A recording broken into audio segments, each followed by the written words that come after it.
Oh, damn the bad weather, we'll go out today. Shoulder to shoulder, we'll pull a day's pay.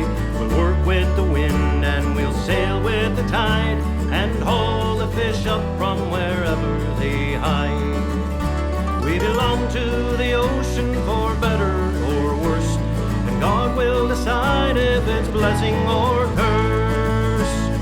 Pitch black and blowing, that's her gift to give. She may kill us tomorrow, but tonight let us live.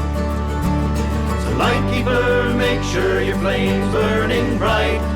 Keep us well off of those rocks and these bars, and guide us back home through the dark of the night. Oh, lightkeepers, shine like the moon and the stars. Shine like the moon and the stars. So let's raise a glass at the end of the day and drink to the whales and the gales and the spray, to the boat and her captain, her hard-working crew, to the lobster and codfish. Ezra, you're fired! Already quit. You what? I quit. You're fired. I already quit. You can't quit. I quit. I fired you. I quit. I fired I you. tell you, I quit already. Oh, to everlasting brimstone with this job. To thunder with it, I say. My company's not good enough for you, eh, Oh, a heap of company you are, Seth Atkins. A heap of company. When I'm awake, you're sleeping and snoring with... Well, that's the... I never snored like that in my life. You'll snore when you're dead and wake up the whole graveyard. No, there ain't no decent company out here. You're a fool. Oh, I'm a fool. I'm a fool. There ain't a decent man. No, a woman. Now we're getting to it. Oh. Now that's where the shoe pinches. Isn't it? Huh? Huh? Yes, sir. My next assistant won't be girl-struck. Well, I would rather be girl-struck than always ripping and raving against women like you do. I'm going back to blacksmithing, where I can be sociable. You're a fool. Out here, we can put our boots up on the furniture and smoke cigars and pipes until we're dizzy, and speak our opinion with all the voice and lung power of freeborn American citizens. Yes, sir. Yes, sir. Why would we want to bring a woman into this paradise? Our brains enough to steer clear of petticoats. Come off it. You hate women the same reason a poor boy hates ice cream. Because there ain't none around. Good day, miserable old man.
Right. Hello. Pleasant morning, isn't it? Pleasant morning. You scared me near to death. I thought she was drowned. Did you? Well, to be honest, so did I. Ah. Well, where on earth did you come from? Oh, I fell overboard from a steamer off here somewhere. Well, good land of love. You've got to get out of these wet clothing. You've got to get dry. Can you walk? Come on, throw your arm around me. That's it. There we go. Now, tongue rest. Let your feet do the work. Swimming. Can you eat anything? Can I? I haven't eaten since yesterday noon. Now, these are clam fritters. Now, you sit down and fill up. Thank you.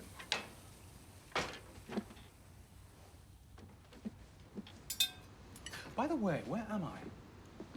Eastern Township, that's the Eastern Light. I'm the keeper. Atkins. Seth Atkins. Delighted to meet you, Mr. Atkins. And tremendously obliged to you besides. Needing me, didn't do nothing. Now, you said your name was, Did I? What? no, perhaps you didn't. What is your name? Why, my name? Oh, my name is Brown. John Brown. Not the gentleman who was hanged, of course. A distant relative, that's all. John Brown.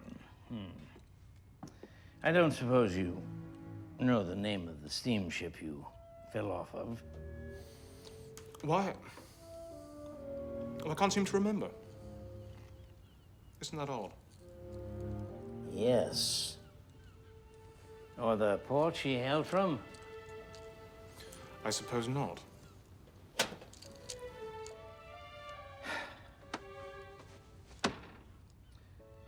Well, it's past my bedtime.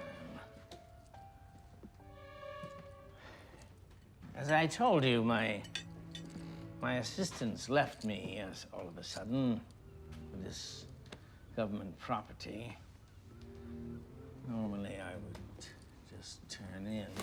Mr. Atkins, my memory seems to have failed me somewhat, but I haven't forgotten everything. For instance, I can remember perfectly well that I'm not a crook, and that I'm grateful to you, and I don't steal. So you needn't worry that I should clear out with the silverware while you're asleep.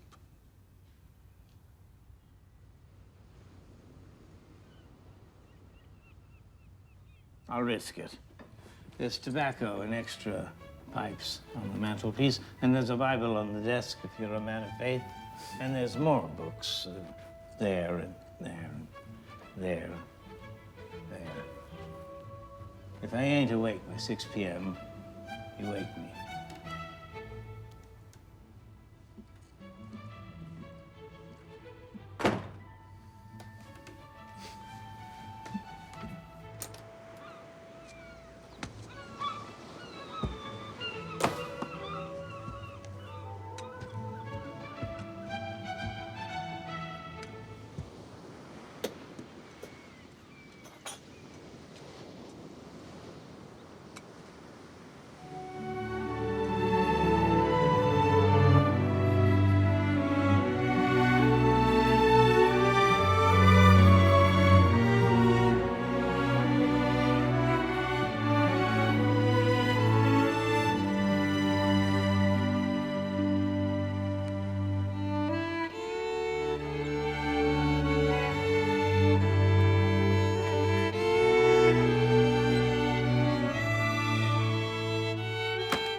Hello. Why, you're up ahead of time. It's not 6 yet. No, it's not. Well, since that miserable Ezra quit, I've turned into a human alarm clock.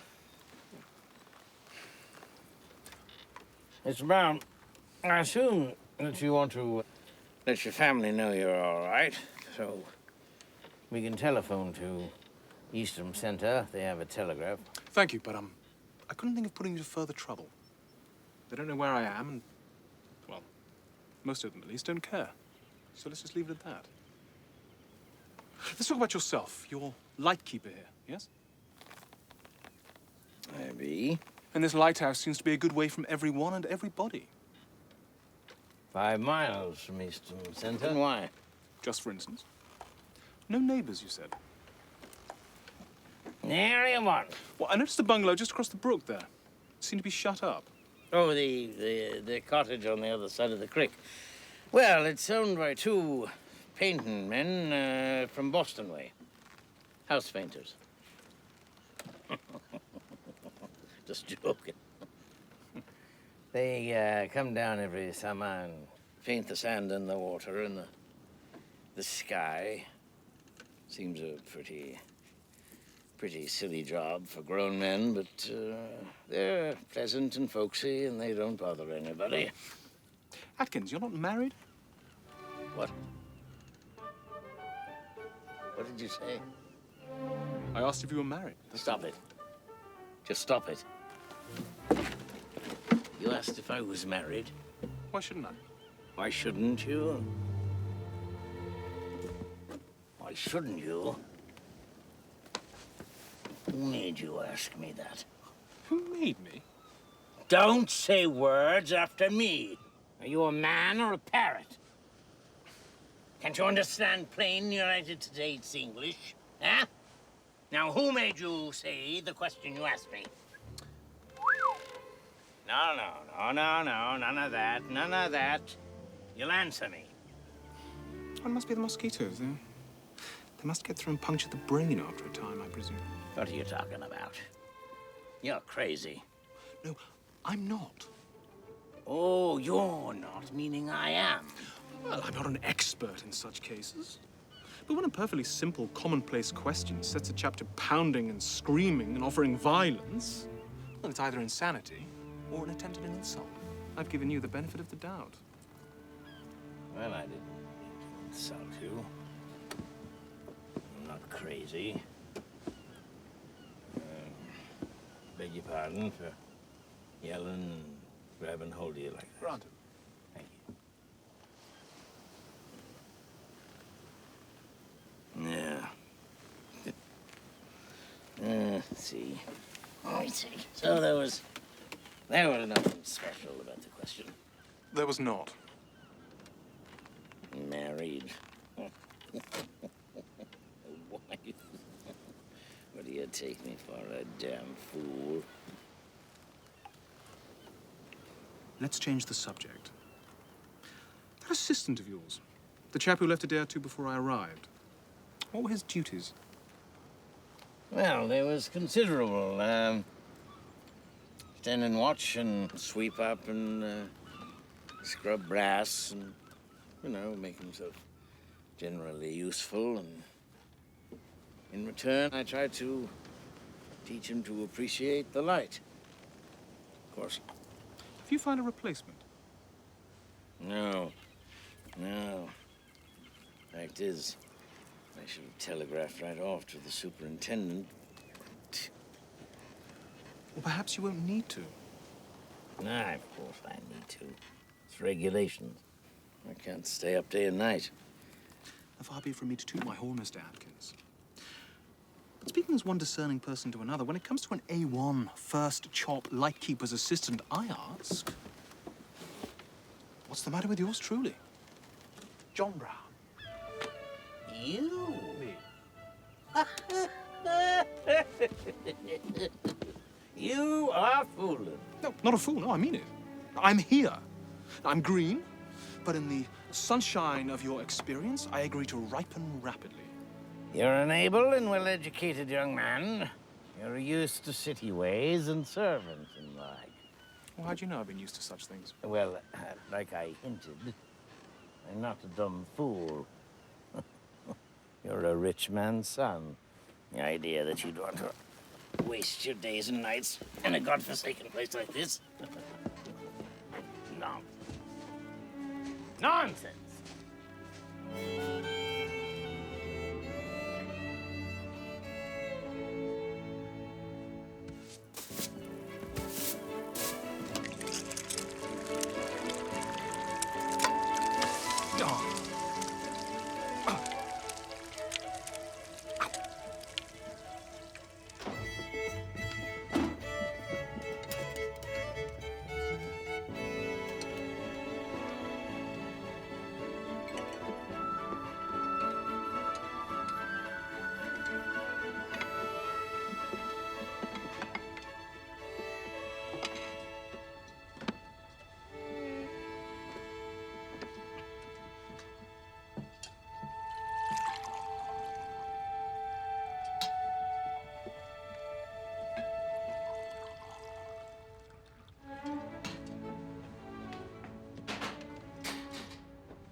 Just for the record, I'm not an old sleuth.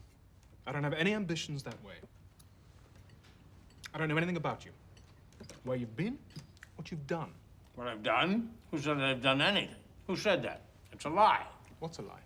Whatever it is they said I've done. Who said? They said. Whatever it is they said that made you say that. Well, I didn't say anyone had said anything. Well, then why did you hint that?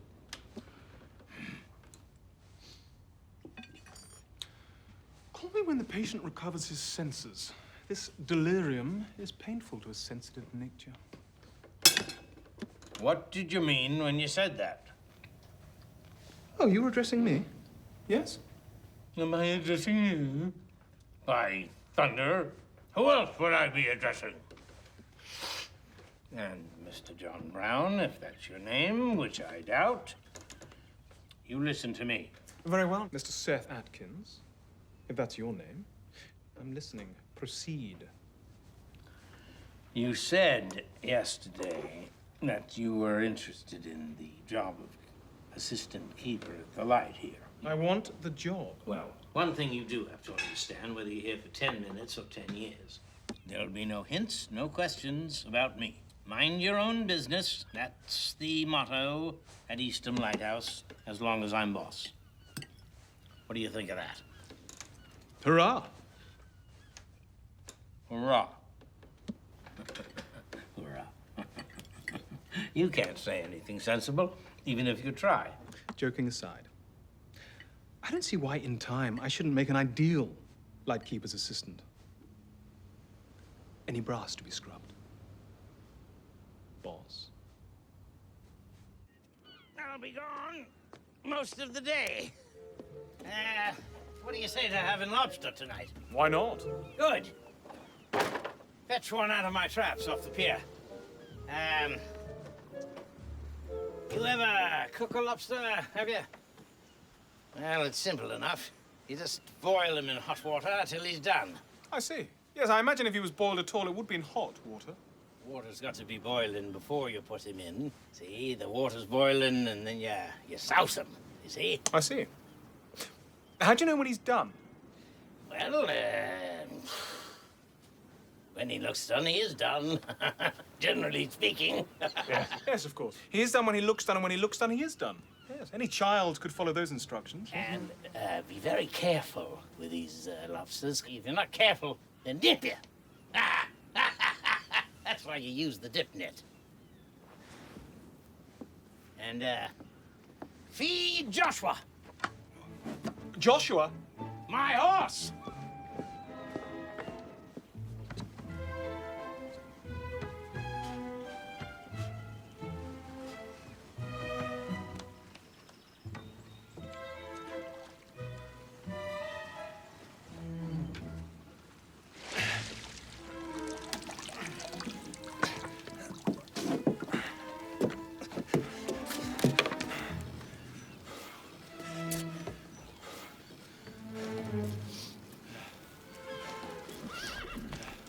Oh, no.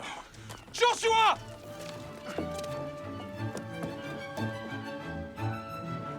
Ooh, Joshua!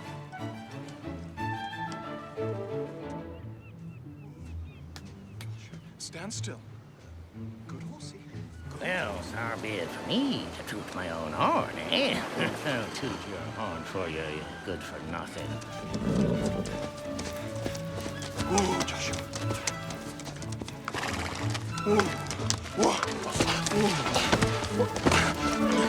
Well, by time. What are you doing here? What I'm doing here? What am I doing here? What I'm doing here is none of your affair. What are you doing here? That's the question. I don't know exactly. You don't know? Well, let's see. What could you be doing? Maybe you were spying on me. Yes. Maybe you were sneaking around, looking to find out what I was up to. Wait, where are you going? Back to the light. And you may go to the devil and take your confounded menagerie with you. My menagerie? What? Oh, and that, I presume, is your horse Joshua.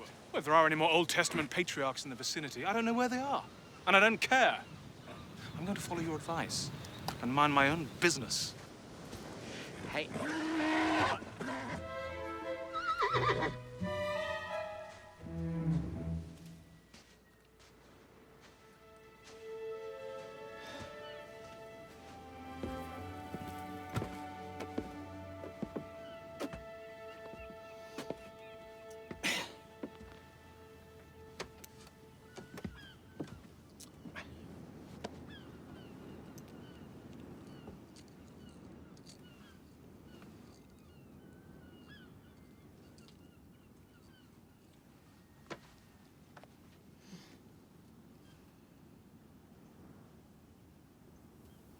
I apologize. Take it all back. I know you want to spy on me. Correct. But you're wondering why I was painting that old schooner. She's a beauty, ain't she? She? Ah, you know that old boats are female. You know that. You love her. Indeed. How's the weather tonight? Clear? Ah, seems fine enough. A little thick to the eastward. Been tinkering with that boat on and off for 8 years. Bought her for $5. Excuse me, Atkins. I mind my own business. Oh, I know.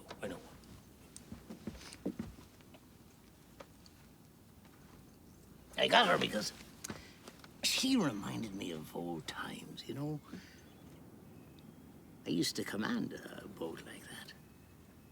Bigger, of course. More able, quick. But a fishing schooner, nonetheless. And when I'm on her, I'm happy. Happier, I mean. Makes me forget that I'm just a good-for-nothing old derelict, stranded on an old woman's job of light keeping.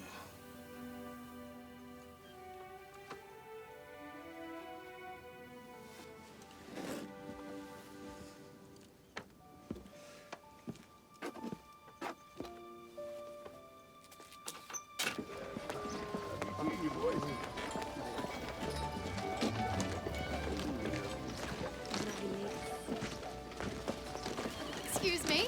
Sir, is your equipage available for hire? Echo what? Oh, she means your horse and buggy. Oh, sure. Yes, ma'am. Where you going? To the lighthouse by way of the general store. See, children, that's what a real lady looks like. That is, if that fine-looking horse don't run off in the bargain. Run off.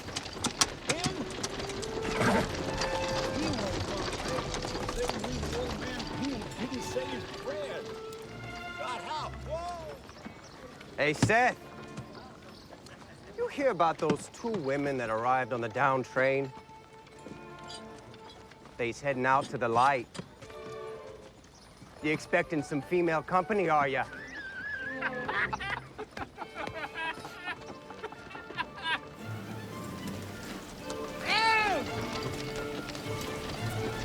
Brown!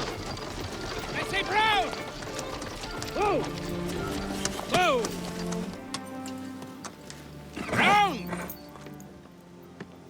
Brown! Brown, there's a buggy 2 miles back, behind me. So? Well, in that buggy there are 3 people, and only one of them is a man. Jedediah Snow, the driver. The other 2, well, Well, if they aren't men, there's only one species left. women. Huh. Women. Dumb idiots. Come to picnic and spend the day, sure as taxes, and they'll want to see the light and have a tour, and they'll be clacking their tongues and asking 40 million questions. Well, how do you know they're coming here? Because there's nowhere else for them to come to. Well, you just have to show them around. I will. Part of the assistant lightkeeper's job. Wait a minute. According to the government rules, those you've got posted in the kitchen, the lightkeeper shows visitors around. I wouldn't break the rules for the world. Good morning. I think I'll go down to the beach for my daily swim. Just a minute, Mr. Brown. At Eastern Light, the rules are a little different. Here, the assistant lightkeeper does the tours. I have no desire to meet strangers. Strangers ask questions.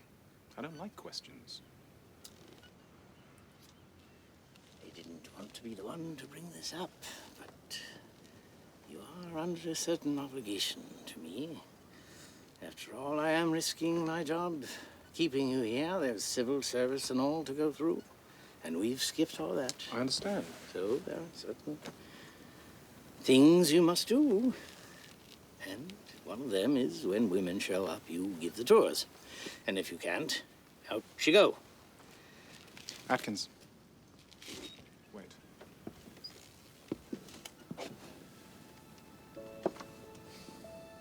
I'm grateful to you for your kindness. I truly am. And I like you. And I'd like to please you. But if what you say is final, then I'll have to leave.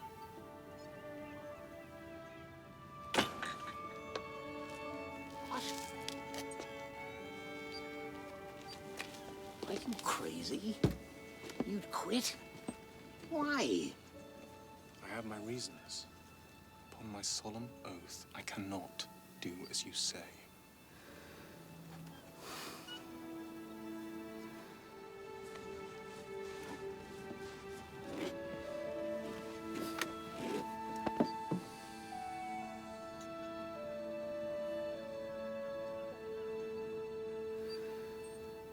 You haven't told me why you don't like women.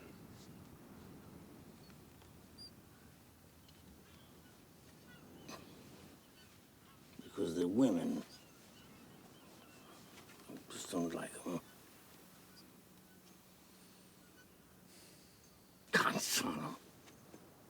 Consarnal women. Darn old women. Oh, man.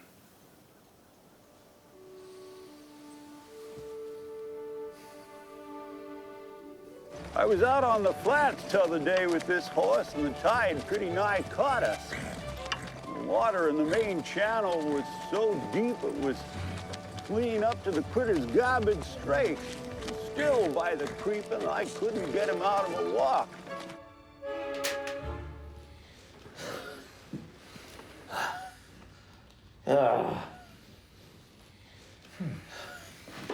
Young man, do you remember that first day when you struck me up for the assistant lightkeeper's job? Asked me if I was married? I ain't been that shook up in many a day. I trust you. I trust you like I've trusted few men. So I'm going to tell you something that no other man on Cape Cod knows. I'm married. I'm married, and I got a wife.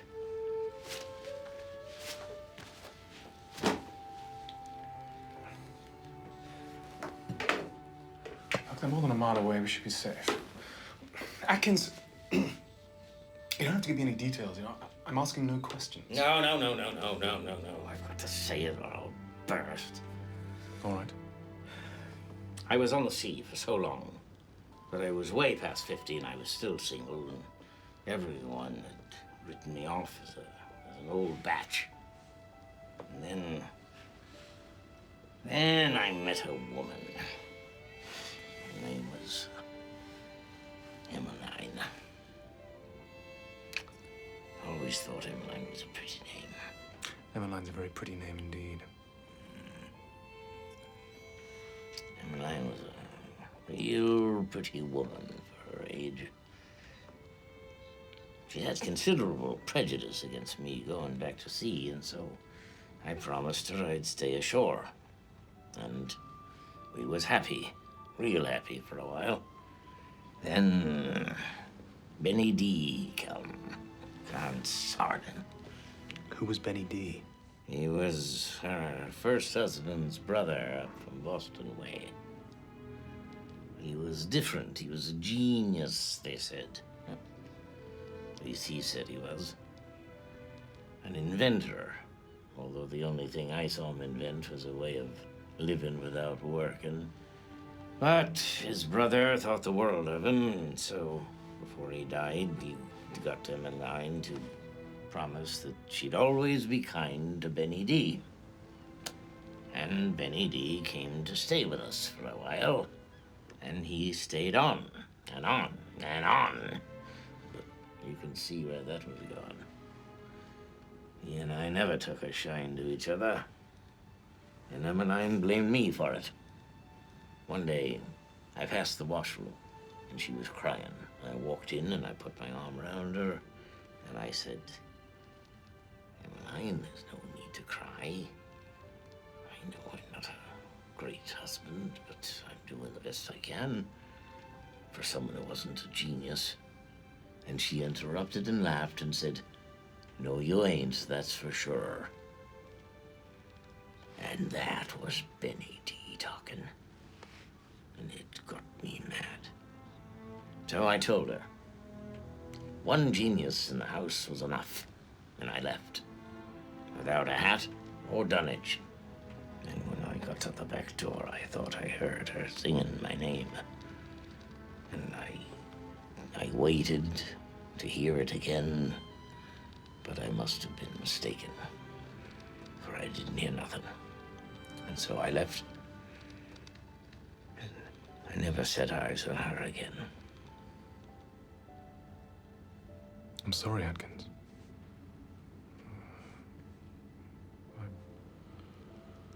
I sympathize with you. But as I said, you must find another assistant. You see, you're not the only woman hater on the beach. Another woman's done you in that way, too? No. The other way around, if anything. Look, Atkins, I'm not in the habit of discussing my private matters. You know, let's just say that I'm here to escape from a nasty predicament. And that caring for someone, a woman in particular, is at the bottom of my trouble. And if I could, I would never see another one. Son, I'm sorry for you. I like you. I like you first rate. And if I could, I'd fix it so that you could stay here forever, or as long as you wanted. As for the folks that do come, we could hide out like we're doing now. No share the responsibility. But there's one thing you've got to understand. You're young, and maybe your woman-hating will wear off. And if that happens, out you go. I'll have no love-making or sparking on these premises. If ever you catch me being even coldly familiar with a female of any age, I hereby request that you hit me, politely but firmly, with an axe. And if I'm confectionery with any woman, drown me. Shake.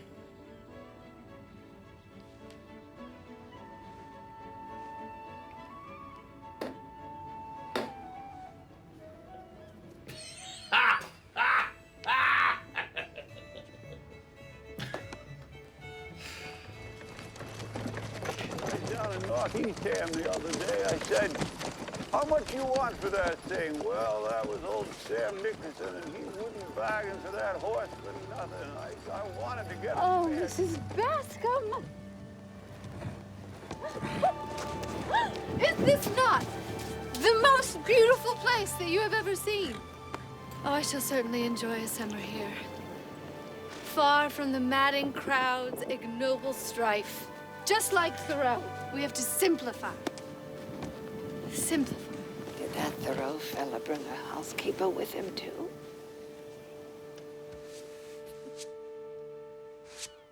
Hi! Hi! Mr. Lighthouse man, come! Quick! Help us! Please! Here, come here!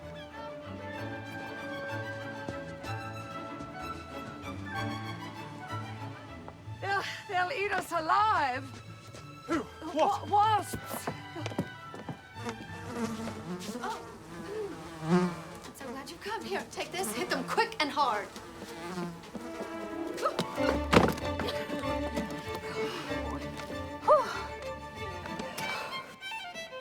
Poor thing. Hope he doesn't get stung. Oh!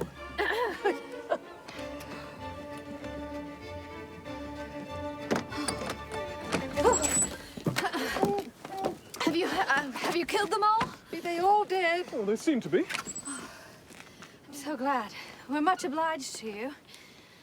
The whole situation is perfectly ridiculous, but Mrs. Bascom was frightened, and I was too. So thank you. You're welcome. Well, maybe you'd like to know who it is you helped. My name's Bascom. I'm housekeeper to Miss Ruth Lowell. This is Miss Lowell. Lowell, the artist. I paint a little, just for fun, really, these days. But my brother is an artist. He and his friend, Mr. Hamilton, own this bungalow, and I intend to camp here for several weeks, Mrs. Bascom and I. Well, delighted to meet you both. Oh, and listen, I do apologize. I saw you standing up by the light, and I thought you was one of the keepers, but... Wait, you're a visitor, aren't you, Mr. Brown. Mr. Brown. No, you ain't no keeper, are you? No, I'm the assistant lightkeeper at present. Oh, you don't seem like a keeper. The way you talk and act. You ain't been here long, have you? No. Just come this summer? Yes. Uh-huh. Well, you certainly ain't a Cape Codder. Oh, Mrs. Bascom. Mr. Brown certainly doesn't have the time to stand around and answer our questions. Good morning, Mr. Brown. No doubt I shall see you often. Good morning. He's the oddest lightkeeper I ever seen. They don't usually come so handsome and refined. No?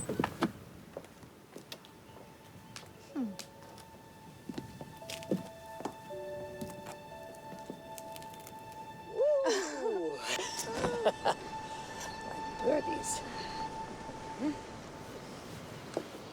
Mrs. Bascom, if you don't mind me prying, where's your husband?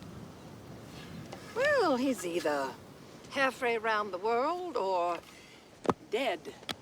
For all I know, I ain't seen him in many a year now. Must be difficult. No, he's a good-for-nothing scallywag. But Scripture says I gotta forgive him 70 times 7 times. That's 490 forgivenesses by my calculation.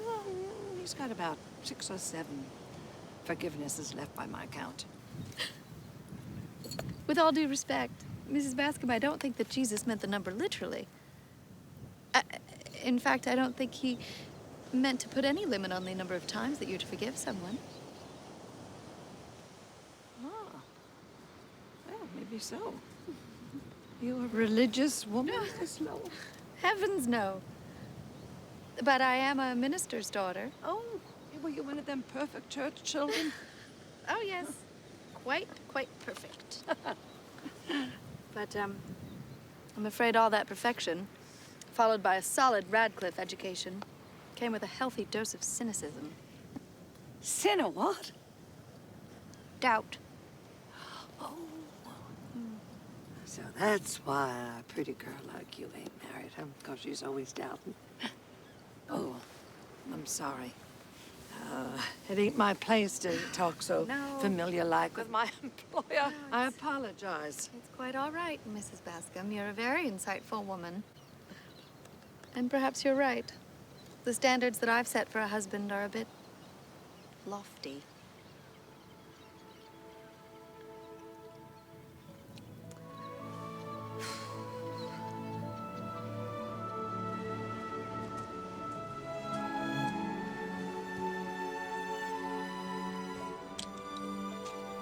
Good morning. Beautiful day for a swim. Yes. Have you gone in? Let's race. Come on, I'll let you win the first one.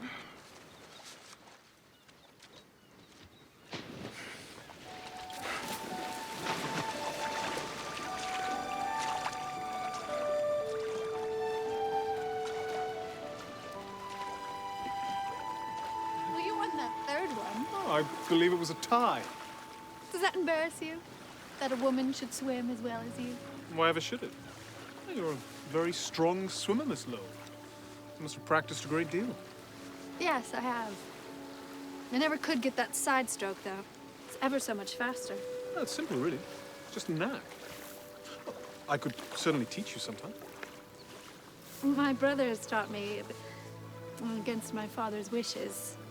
It's ever so unladylike to be sporting, shall we say? Horace is a splendid swimmer. He's one of the very best. Horace? Why, you don't mean Horace Lowell of Harvard Athletic? Yes, how do you know him? I've met him. Where? Oh, of course, you met him here. I keep forgetting that you've been neighbors for 3 summers. Yes, certainly. It's odd that he didn't mention you. He's told me so much about this place. The quaintness and the loneliness of it all. And he's often spoke of your lightkeeper. Is it Mr. Atkins? Is that his name? Yes. I'd really like to meet him. Horace says that he's rather odd, but that once you get to know him, he's a fine fellow and full of dry humor. Well, I really must be going. Good morning, Miss Lowell. I shall expect you to swim with me tomorrow. You promised to teach me that side stroke, remember?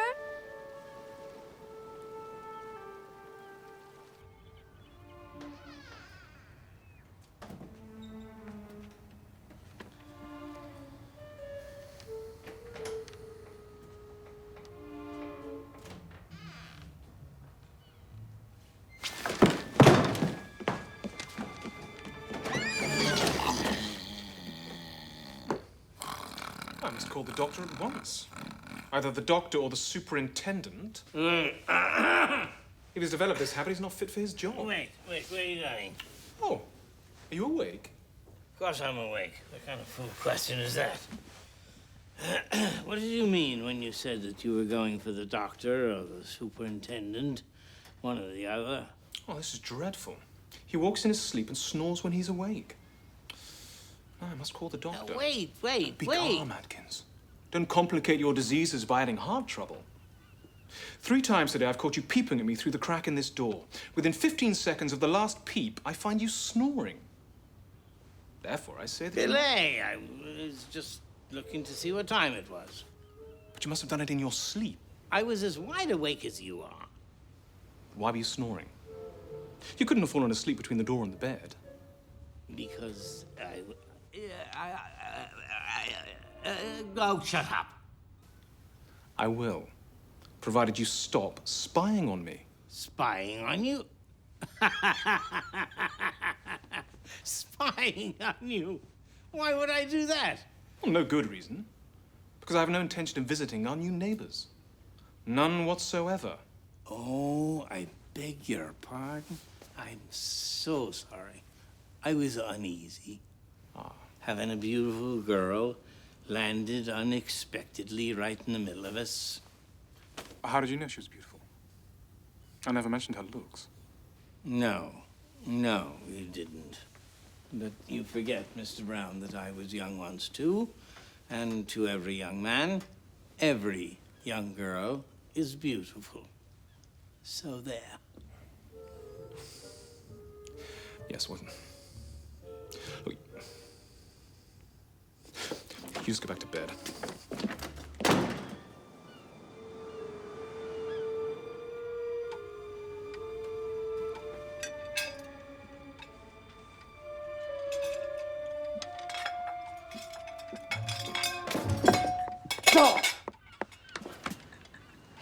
Good morning, Mr. Brown. Please don't mind me. No doubt I should feel the same if it were my plate. No, please.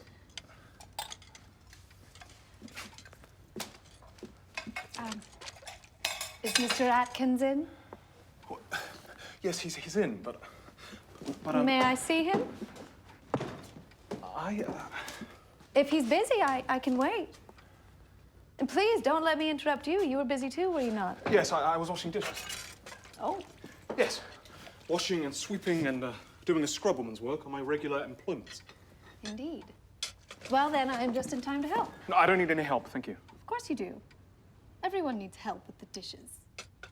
Please, I may as well be useful while I wait. Do you wish to see Mr. Atkins on particular business? No. I just wanted to make his acquaintance. Horace has told me so many interesting things about him.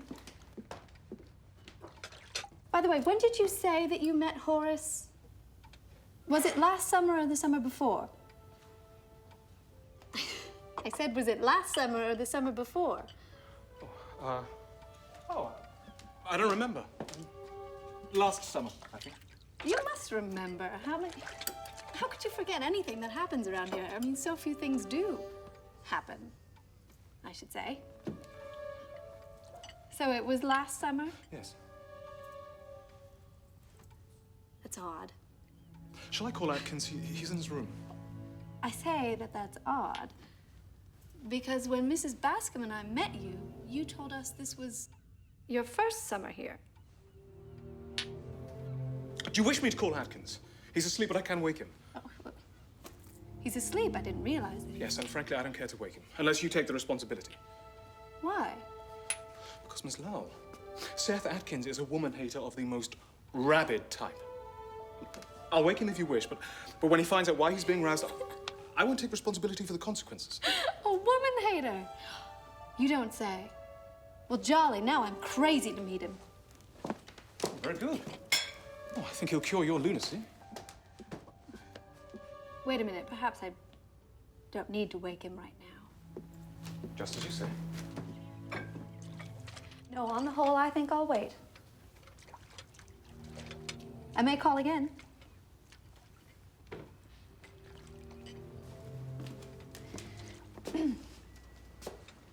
You did not swim yesterday. No. I was busy. I see.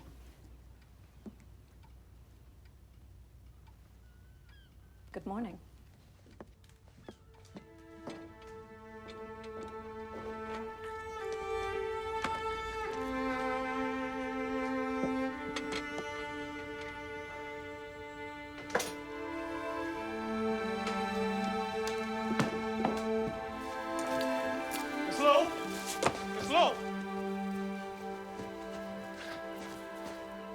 Slow.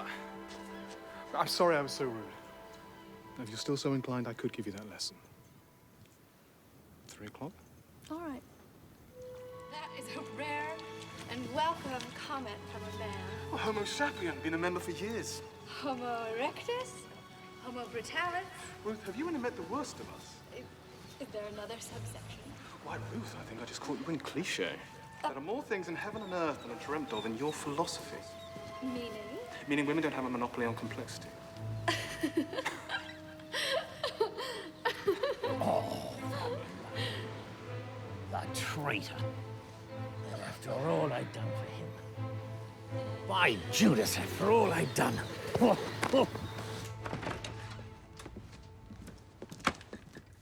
madam! Would you kindly tell me what you...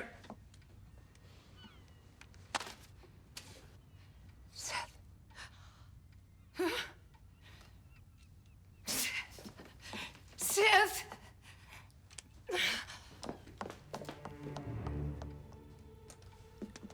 Emmeline?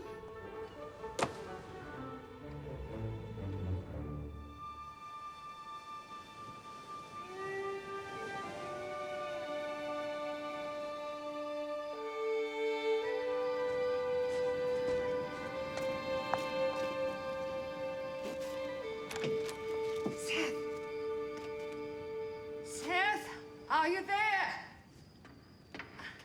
Who is it? Who is it? It's me, you fool. I gotta talk to you. It is you. God, it really is you. I could scarcely believe it.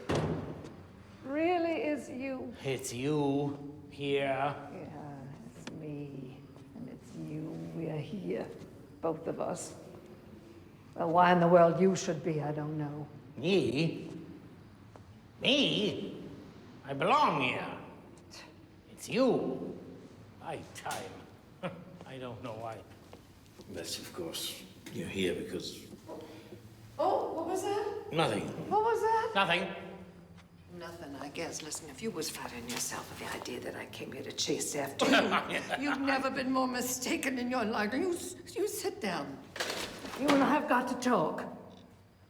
Now, Seth Bascom, I think that what? What is it? Oh, it's your name, isn't it? That's right. Now I remember.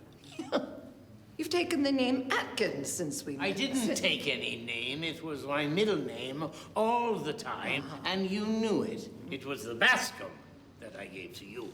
Well, so you ran away from your name the way you ran away from your wife. Well, of course. You came down here to run away from all women. You know, Miss Ruth said to me this morning, someone told her that the Lightkeeper was a woman hater. Are you a woman hater, Seth? Yes, I am. And do you wonder? I don't wonder at your running away. That I should have expected. Oh, come on, Miss, ain't getting us anywhere. You're here and I'm here. Now, what's your idea of the best thing to do under the circumstance? Well, one of us should go somewhere else, I suppose. Oh, run away again, you mean? I shan't. I'm Miss Ruth's housekeeper for this trip out here. Of course, if I'd known my husband was in the neighborhood, I shouldn't have taken the job. I'll submit my resignation. Run away again? Yes. Oh, why? Why? Emmeline Bascom, you ask me that. Yes, I do. We ain't children. We're sensible, well, we ought to be. I shall stay here, and you ought to too. Nobody knows in town that you're my husband or that I'm your wife, and they needn't know it either. And we ain't even got the same names. We're strangers as far as anybody knows, and we can stay strangers. Well, we have to see each other. We needn't see each other much. Oh, but I can guess what's bothering you. It's young Brown, isn't it? You've told him you're a woman hater, haven't you? Yes, I have. Is he one too? Well, he pretends to be. Well, I thought that he was... Oh, well. Doesn't matter. Perhaps he is. Anyhow, he can pretend to be, and you can pretend to believe him. And I ain't telling you what to do, but it seems to me that for once in your life, you'll be man enough to stick it out. Just stick it out. I gotta get back. Good night.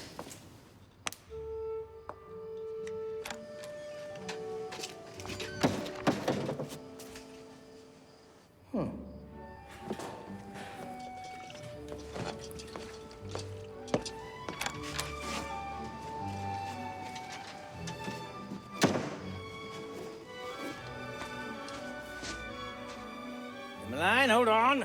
Wait, I've got something to say. I can't hold on. I gotta get back. Now, Emmeline, I listen to you. Now you listen to me. Fine. I'll stay here, and I'll do my job. Well, I'm glad to hear it. I'm glad you've got some spunk. Good. Yes. I do admit that I came here to get clear of everyone, mostly women, and then the one woman... Yeah, you especially wanted to get clear of. That ain't the truth, and you know it. She set out to get clear of me, and I gave in just like I had in everything else. She didn't set out to get clear. She did. Oh, no, she didn't. I say she did. Seth Bascom, if all you wanted me to stay here for was to be one of a pair of katydids hollering at each other, I'm going. I'm no bug. I'm a woman. You hove out a hint that I was less than a man when I cleared out of your house. Who sewed that button on? What? That button right here on your shirt. Who sewed that on? Well, I did. What kind of foolish question is that? Well, I'm sure you did. Nobody but a man would sew a white button on a white shirt with black thread. What are we talking about shirt and button for? I'm talking to you about becoming a man. Now, what kind of man would I have been had I stayed in your house, huh? And been treated like a dog, kicked from one room to another, just as you did, you and that brother-in-law of yours. Yeah. Because that's all I was, a yellow dog. Well, if a dog's the right breed and big enough, it's his own fault if he's kicked twice. That's Benny D talking. That's not the Emmeline I married.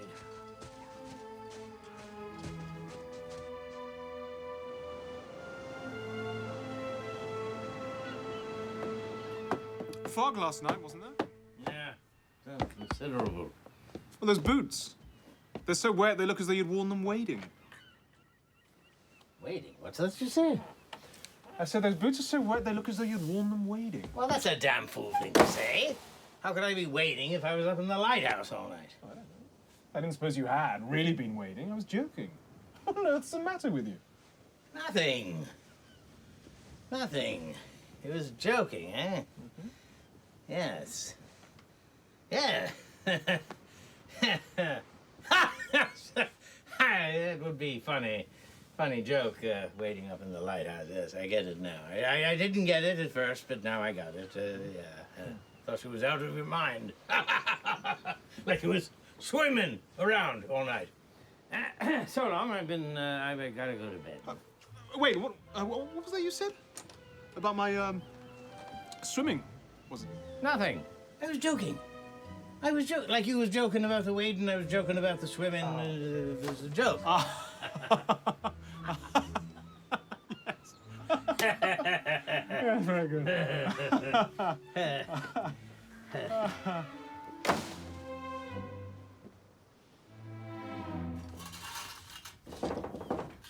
Oh. What do you want? Came for my shirt. Your shirt? I left it on the chair in the kitchen. And when I woke up, it was gone. Oh. So I figured my helper didn't do it, so I thought that you might have snuck in and took it. Oh. Now, what would I want of your shirt? Do you think I was calculating to wear it? No, nothing more. I should hope not. But you took it just the same. All right, Seth, suppose I did. What then? Hmm? Well, I just want it back, that's all. Oh, well, you can have it back. Now, why do you think I took it? I don't know. Did you think that I wanted to keep it as a souvenir of last night's doing? No, but I remember that you're particular about these things, and you probably didn't like the way the button was sewed on. You guessed right. No, there are some things that I cannot bear to have in my neighborhood, and your kind of sewing is one of them. So I just sewed them as I ought to be. Well, thank you. I'm much obliged. You was the best sewer of buttons that I ever see. Oh, look at the time. I got to be on duty. Here, let me help you up. I don't need any help. I can do it. What are you laughing at? Oh, nothing much. Just you just surprised me, that's all. Why? Well, you've changed so. You've got more spunk than you used to have. Well, you better be careful or you'll be a real man someday. All right, come on. You want your shirt, don't you? Yes, thank you.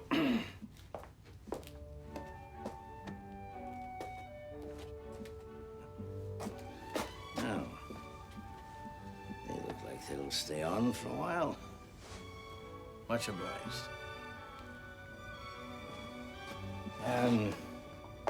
Emmeline, you said something about me changing and that I was more of a man.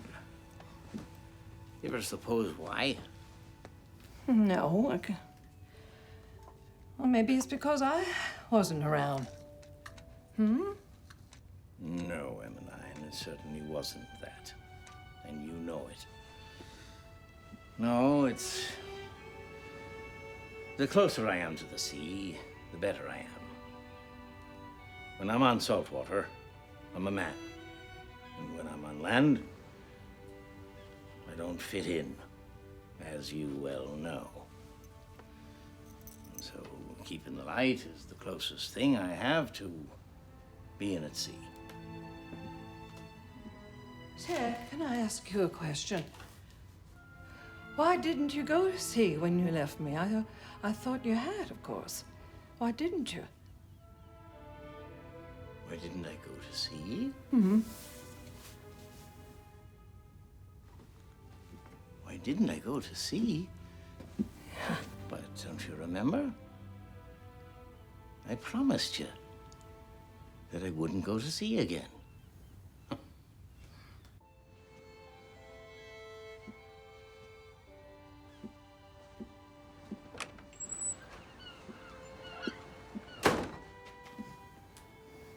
Seth, you just earned back one of them forgivenesses. Just one, though. If you're wondering what tomorrow will bring, what life has in store, love was made for two, beautiful, but it hurts. Every rose has its thorn. If the grass is greener and the sun shines brighter and the moon glow magically caresses you in another world with another lover, you will discover the truth.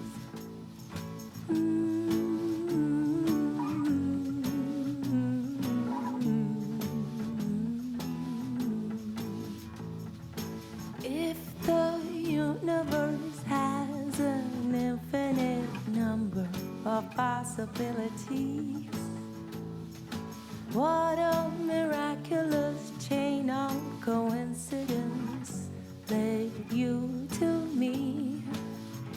If the grass is greener and the sun shines brighter and the moon glow magically caresses you in another world with another lover, you will discover the truth. You will discover that I love you. You will discover that I love you.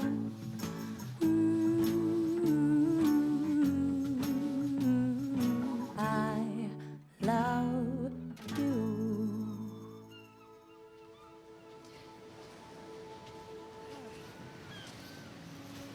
She'll miss all this back in the city. You're going away? Tomorrow.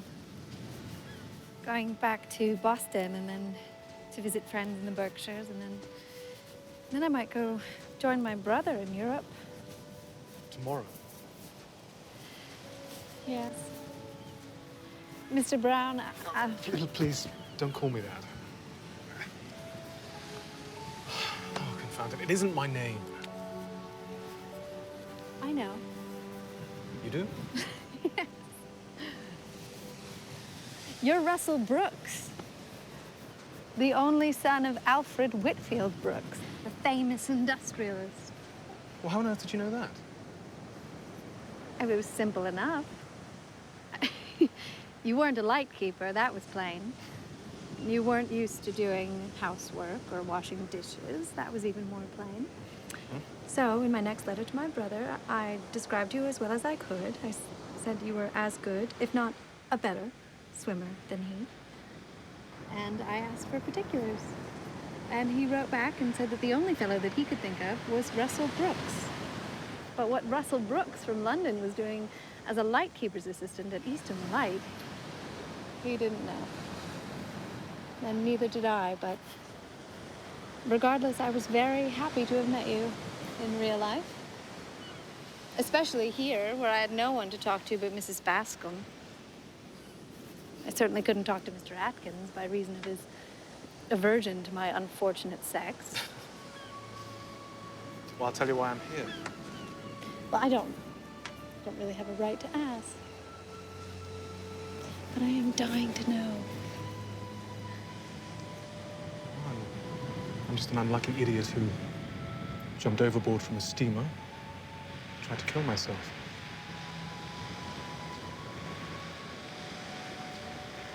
But I hadn't the good luck to drown.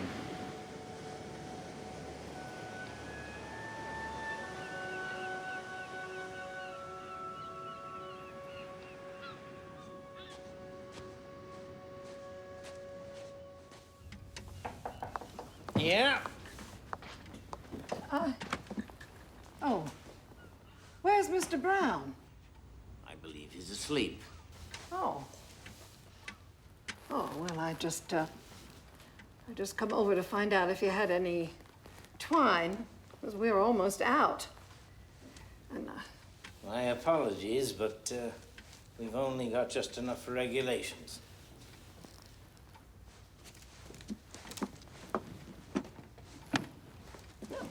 all right. I might as well be trotting back again.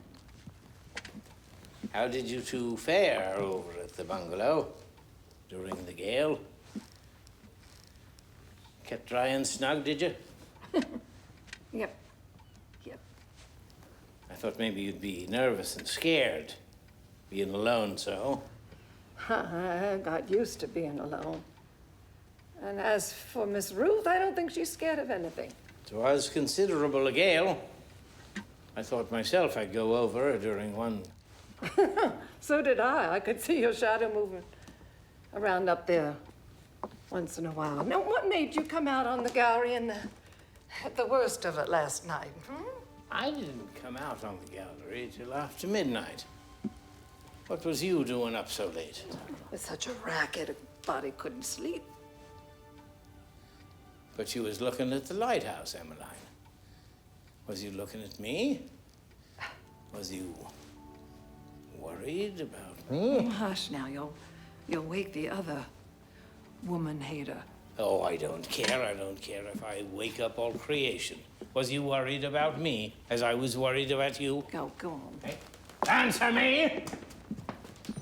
Good Lord, you certainly have taken to ordering folks around since the old days. All right, yes, then I was coming by to find out if you hadn't gotten cold or something, because you're such a child, and I'm such a soft-headed fool, I couldn't help it. All right? But I also wanted to come by before I leave. Leave?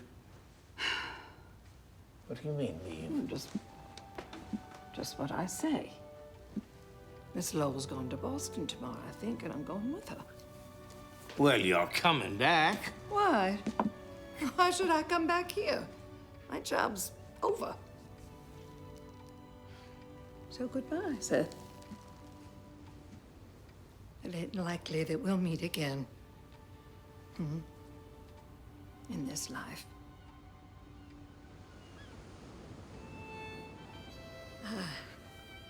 I hope you'll be happy. I do. I hope you'll be happy.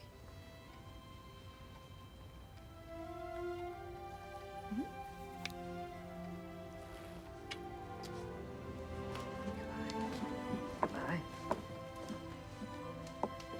Emmeline! You mustn't go. I can't let you go like this. That's Henry G's grocery cart. Don't move, and I'm not finished talking to you yet.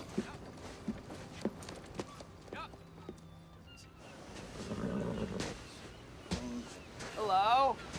Hello? How you be, Mr. Atkins? I be fine, thanks. Got a couple of letters for the Lowell girl. One for Miss Baskin. More for me, and then I'll see that they get delivered. Oh, much obliged. You gonna try and deliver them yourself, are you? I'd watch out. That Lowell girl, she's quite a peach. All the fellas are talking about her in town. You haven't gone and stopped hating women, have you? When green hides are still fresh, they can be tanned. Don't forget that, young fella. It's 2 for Miss Ruth, and 1 for you. For me? Well, who is it? I wonder. In your last letter, you failed to enclose the usual stipend to keep the household going. What is it? So I shall be there soon to retrieve said expense money. Is it bad news? Your loving brother, Benjamin. No, it's nothing. What I should have expected. It is bad news. Can I help you? I'd like to, if I could. I guess nobody can help me. Least of all you. I know you've got no reason to like me, and maybe you're right. I don't know whether leaving you like that was right or wrong, but don't you think we could take another chance? Jeff Baskin. What on earth are you talking about? You chronic woman hater? Oh, blessed that. I'm not a woman hater. I just thought I was, and I never hated you, even in the worst of it. I never did. Now, you're in trouble, and I could help you. Give me a chance. Yeah, well, I was in trouble before, and you didn't help me. You took off and you left me. Instead. You just as much as told me to go. You know you did. No, I didn't. Well, you never told me to stay. Well, it seems to me that a husband, if it was a man, didn't have to be coaxed to stay by his wife. Do you still care for me? Oh.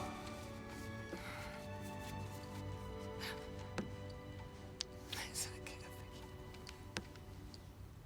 I care for you much as I ever did. I never stopped caring for you. Fool that I am.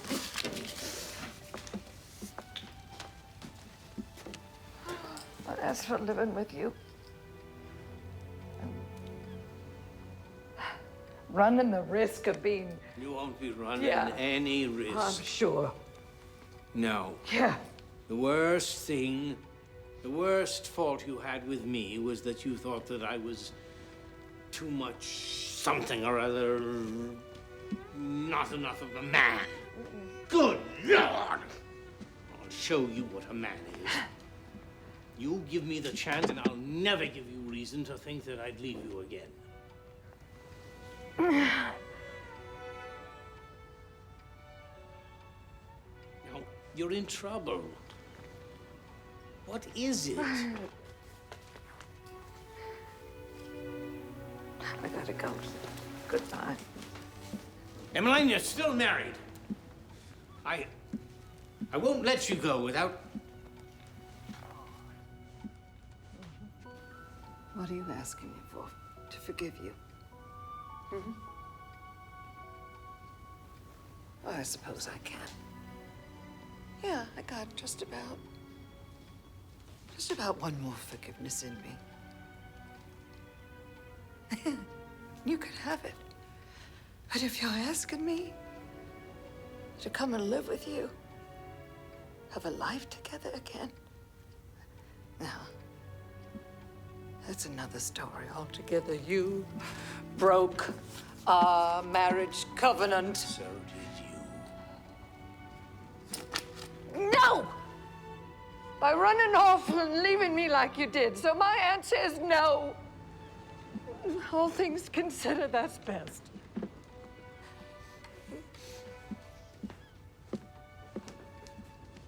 Goodbye.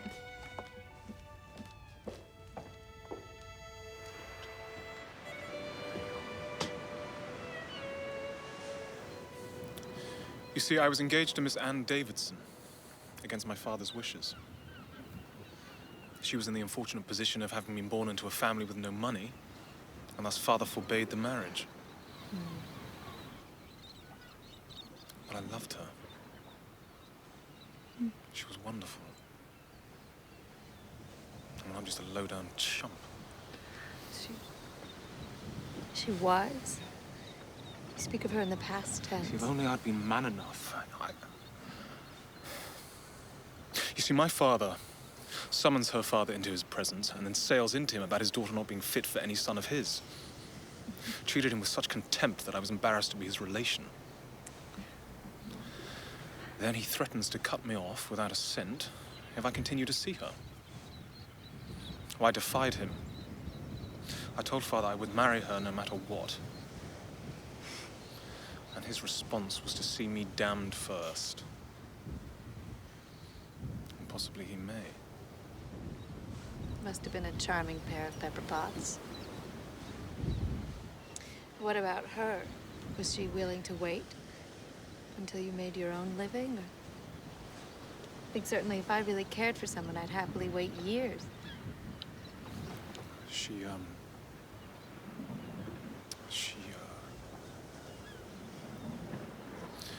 jumped off a bridge.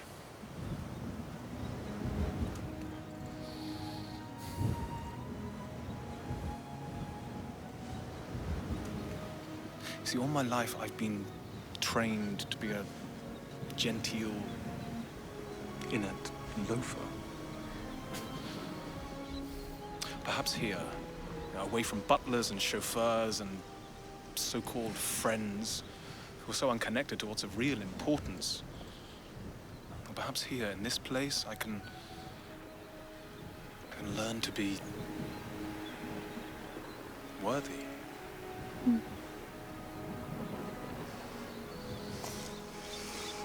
Well, I wish you the best of luck. And if I weren't so cynical, I'd say that everything will work out. And perhaps it will.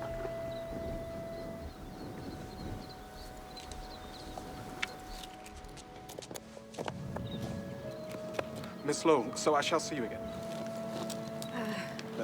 Bathing time, perhaps? I've got to be going. But I must see you again. Perhaps we shall see each other again. We must.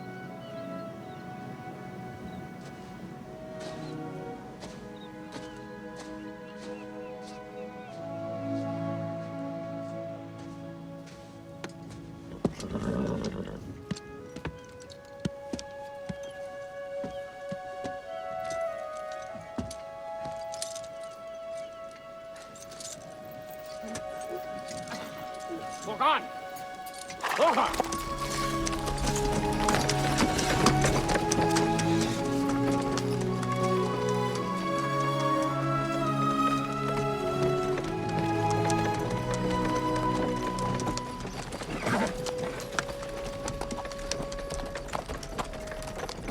Hello, Ezra.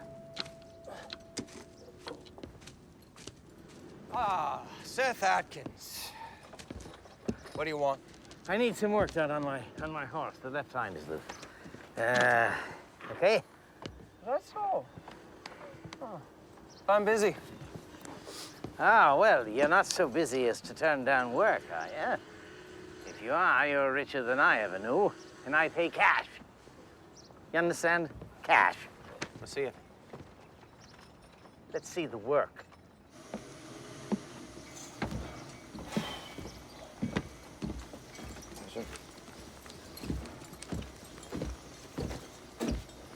I say, friend, did you have a match concealed? You. You? You! You! Basket. Oh. 8 years I've been waiting for that. 8 years. Huh? Oh, the old sucker punch.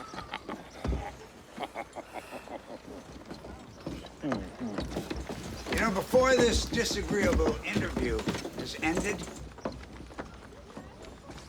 going to let you know exactly why it is that I am here. I am here to assist Emmeline in procuring a divorce. And that's exactly why I'm here. A divorce? Yes, sir. Divorce. From the man she was trapped into marrying. From the man who deserted her. So Emmeline and I are on our way to a lawyer. Now, wait. There is no lawyer here. Well, then we'll pursue the nearest one. And you, sir, will cause no trouble. You won't try and see Emmeline again. And if you do cause trouble, the consequences could be extremely unpleasant for you. The divorce will no longer be private. Everybody will know about it. And my sister, her name, her good name, will be ruined forever. So my advice to you, stay secluded. Sethy.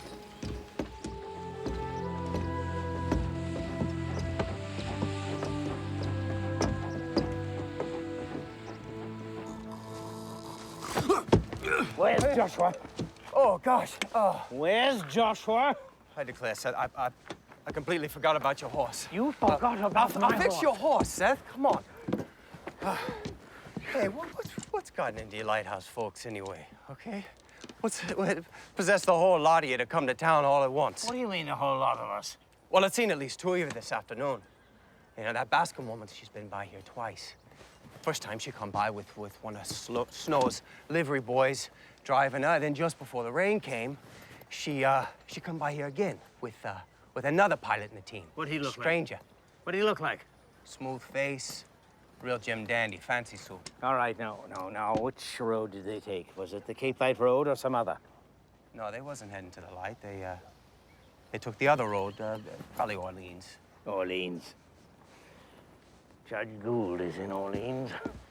No! All right, let's pull the horse around. She wouldn't. Oh, no. I've got to get to Orleans. You can't travel like that. I gotta fix your horse. Shut up!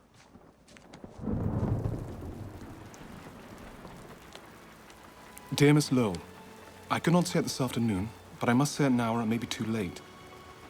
I love you. Will you wait for me? I promise I will pull myself together. I will be the man I want to be with you as my inspiration. And you say you are a cynic, but you are not any more than I am, and I thought I was the biggest cynic that ever lived. But I've learned that cynics become believers when and if they have something or someone to have faith in. I have faith in you. Will you have faith in me? Can you believe in us? Together, we are lovers. We are limitless. Do you care? Signed, Russell Brooks. There.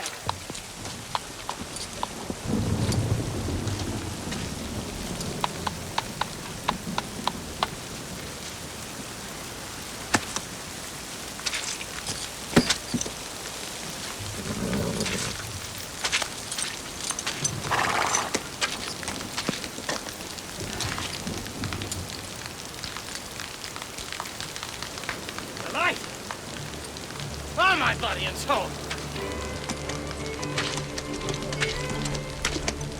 Mrs. Deacon! Mrs. Deacon!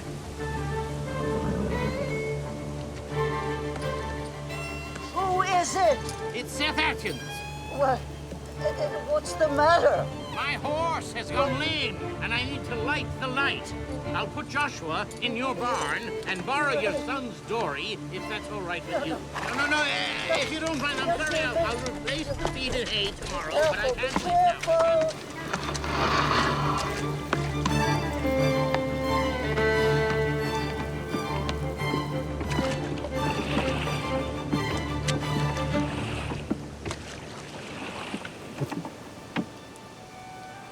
The light! That assistant of mine is all right. He's all right. The little boat! Come here! Ahoy there! Come here! I need you! Hurry up! I'm coming.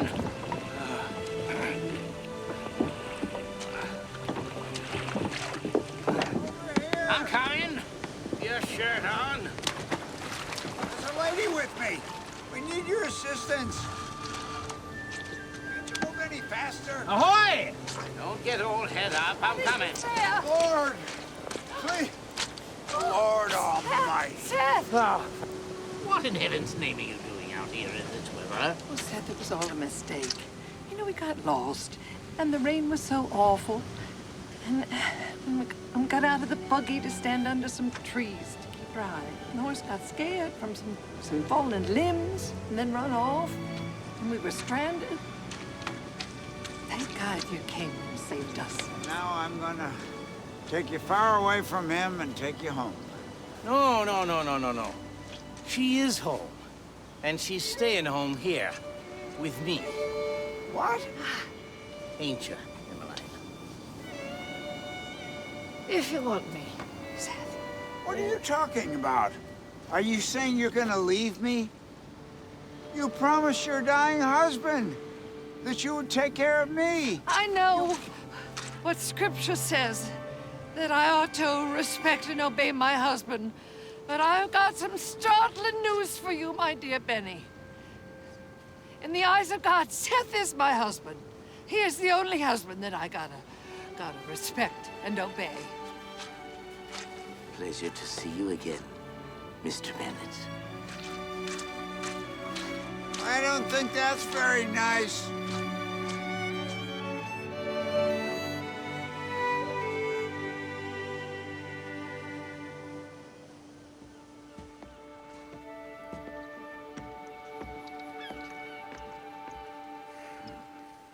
Joy.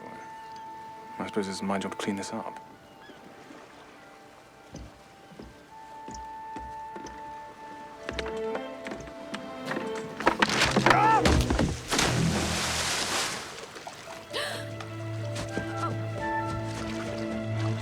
Russell! Russell, answer me. Are you all right? I'm coming out. I'm coming to get you. Please speak to me. Here.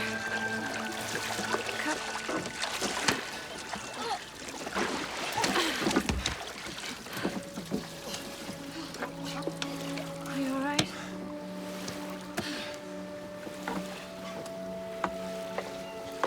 Just stay. Rest.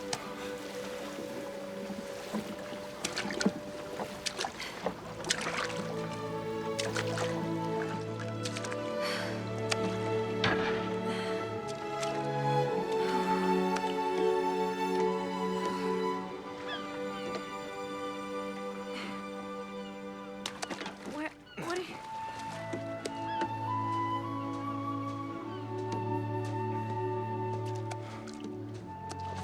Just lie down.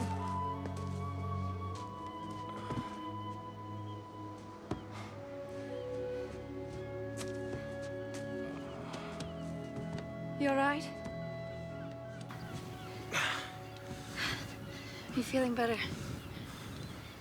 Do you care? Are you feeling better?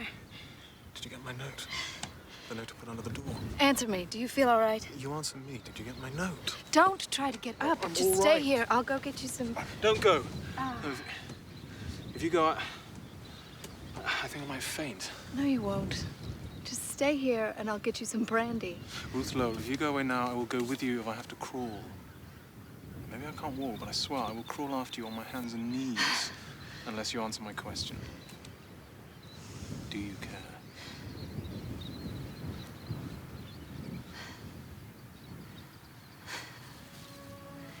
Yes.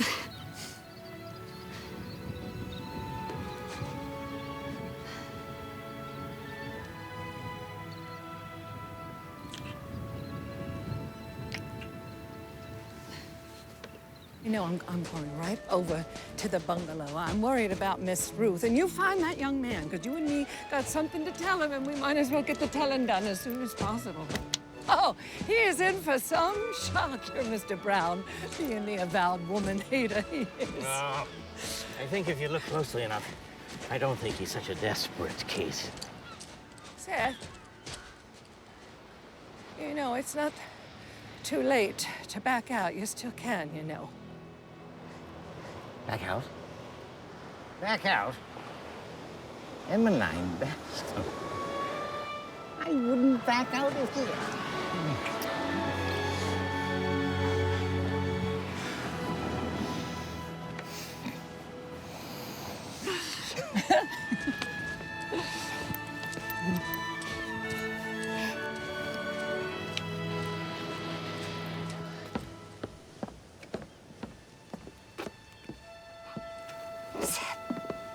Seth, come here. Shh. Don't say anything.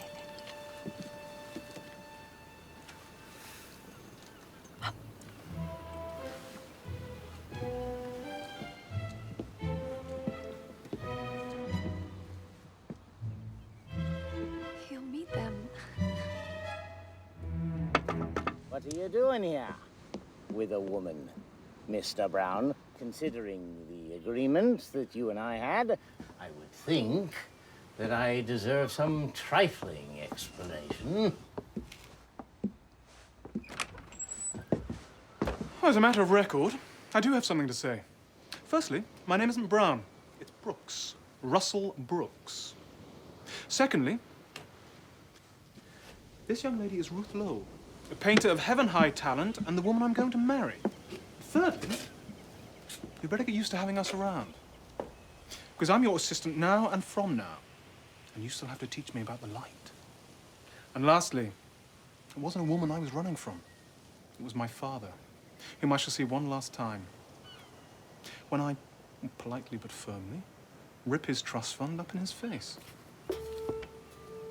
Atkins? Oh. My name's not Atkins. It's Bascom.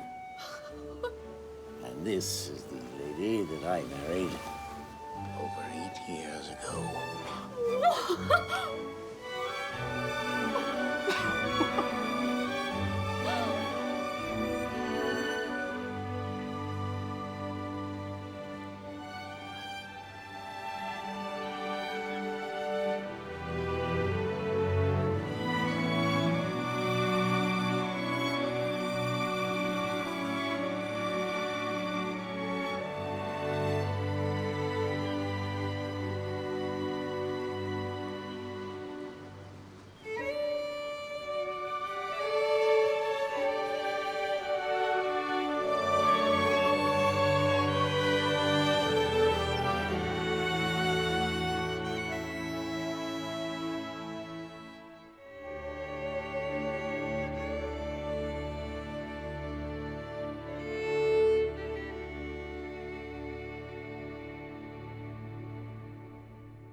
The grass